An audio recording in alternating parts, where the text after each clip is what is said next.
Hello बंधुসকল, আজি এটা অতি গুৰুত্বপূৰ্ণ খবৰ আপোনালোকৰ বাবে লৈ আহিছোঁ।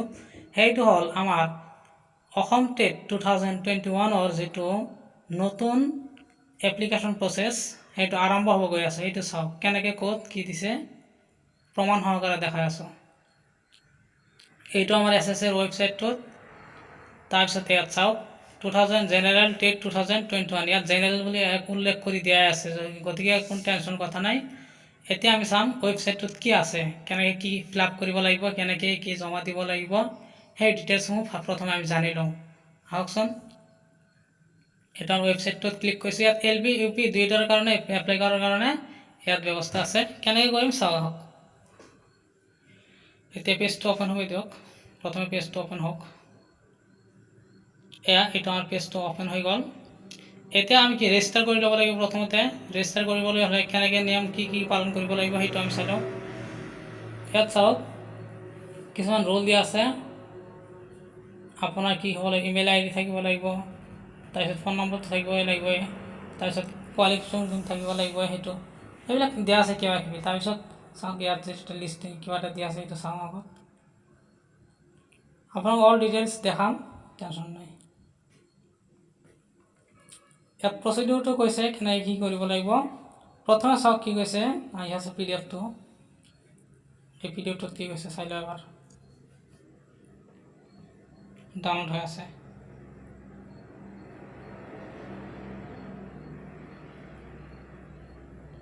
ডাউনলোড চাওক, ইয়াত ৰুলবিলাক দিয়া আছে। তাৰমানে প্ৰথমতে দিয়া আছে কি, প্ৰথমতে আপোনালোকে কি কৰিব লাগিব, এপ্লিকেশ্যনটো ফিল আপ কৰিব লাগিব ফটো আৰু ছিগনেচাৰেৰে। তাৰপাছত আপোনালোকে কি কৰিব লাগিব, ভেৰিফাই মানে OTP আহিব, সেইটো কৈছে ভেৰিফাই কৰি তাৰপিছত এপ্লিকেশ্যনটো ছাবমিট কৰিব লাগিব। তাৰপিছত আকৌ এপ্লিকেশ্যন নাম্বাৰ যিটো পাব সেইটোৰে আপুনি পাছৱৰ্ড দিয়া পাছৱৰ্ডটো আৰু এপ্লিকেশ্যন নাম্বাৰেৰে কি কৰিব লাগিব, আকৌ লগ ইন কৰি তাৰপিছত পে'মেণ্ট দিব লাগিব। পে'মেণ্ট টকাটো আপোনালোকে ধৰক যিকোনো অনলাইন নেট বেংকিং নাইবা আপোনাৰ ক্ৰেডিট কাৰ্ড ডেবিট কাৰ্ডেৰে দিলে হ'ল। তাৰপিছত আপোনালোকৰ ফৰ্মটো ফিল আপ হৈ যাব, শেষ হ'ল। তাৰপিছত কেনেকৈ ফৰ্মটো ফিল আপ কৰিব এতিয়া চাই লওক। ইয়াত এইটোৰ লাষ্টত আছে কি নেক্সট বুলি বস্তুত আছে, সেইটো মাৰিব লাগিব।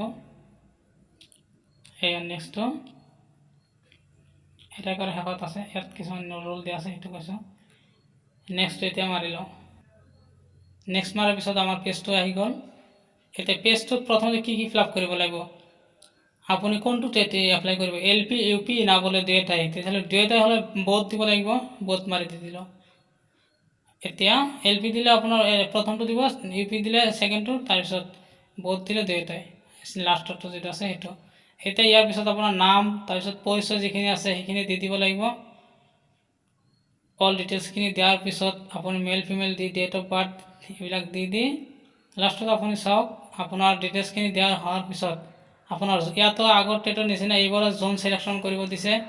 জোন চিলেকশ্যন কৰাৰ পিছত আপোনাৰ দিছে কি ডিষ্ট্ৰিক্ট আছে, এই জোন কি আছে এই আগৰ দৰে চাওক। জোন 1 জোন 2 এনেকৈ 7টা জোন আছে, টোটেল 7টা জোন আছে। জোনত আপুনি কোনটো জোনৰ ভিতৰত পৰা সেই হিচাপে জোন চিলেক্ট কৰি ল'ব। তাৰপিছত আপোনাৰ ডিষ্ট্ৰিক্টটো চিলেক্ট কৰিব দিছে। ইয়াত এটা বস্তু দেখা পোৱা নাই, 15 নম্বৰ পইণ্টটো ইয়াত কিবা মিছ কৰিছে। 15ত গোৱালপাৰা হ'ব, গোৱালপাৰাটো ইয়াত দিয়া নাই। এইটো কাৰেকশ্যন কৰিব আছে বহুত।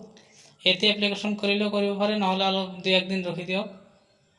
ইয়াত 15 নম্বৰ পইণ্টটো গোৱালপাৰা ডিষ্ট্ৰিক্টটো নাই, আহি যাব। গোটেইখিনি বস্তু লাহে আপডেট হৈ যাব। তাৰপিছত চাওক ডিষ্ট্ৰিক্ট চিলেকশ্যন হৈ গ'ল। যিকোনো এটা আমি আমাৰ যি হিচাপে সেই হিচাপে এটা ডিষ্ট্ৰিক্ট চিলেকশ্যন কৰি লৈ ল'লোঁ। ইয়াৰ পিছত আমি কি কৰিম আহক চাই লওঁ। ডিষ্ট্ৰিক্ট চিলেকশ্যন কৰিলোঁ যিকোনো এটা ধৰক।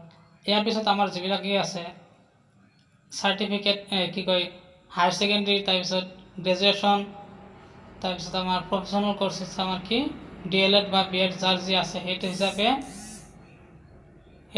আমি কি কৰিব লাগিব, বস্তুখিনি জমা দিব লাগিব। ইয়াত এটা বস্তু লক্ষ্য কৰিছেনে নাই যে যিটো আমাৰ প্ৰফেশ্যনেল কোৰ্চ মানে DLED বা BEd আছে, ইয়াত কিন্তু আগৰ দৰে কি আছে পাৰ্চন বুলি লেখা আছে, যদিও ইয়াত কিন্তু কি আছে এডমিট আপোনাৰ আপলোড কৰিব দিছে। আগত কিন্তু তেনেকুৱা এডমিট আপলোড চিষ্টেম বা তেনেকুৱা নাছিল। ইয়াত এডমিট আপলোড কৰিব লাগিব। তাৰপিছত ইয়াত চাওক ফটো, ইয়াত এডমিট আৰু ইয়াত এইবিলাক দিয়াৰ পিছত ফটো দিব লাগিব, ছিগনেচাৰ দিব লাগিব। এইবিলাক যেতিয়া দি দিম ইয়াত ফটোটো 35 KB, তাৰপিছত সাইজটো দি দিছে, তাৰপিছত আপোনাৰ সিগনেচাৰৰ বিষয়ে দিয়া আছে। গতিকে এইটো আপোনালোকে সিগনেচাৰ 30 KBৰ ভিতৰত হ'ব লাগিব। এনেকৈ কৰাৰ পিছত লাষ্টত কি কৰিব লাগিব, এটা পাছৱাৰ্ড দিব লাগিব।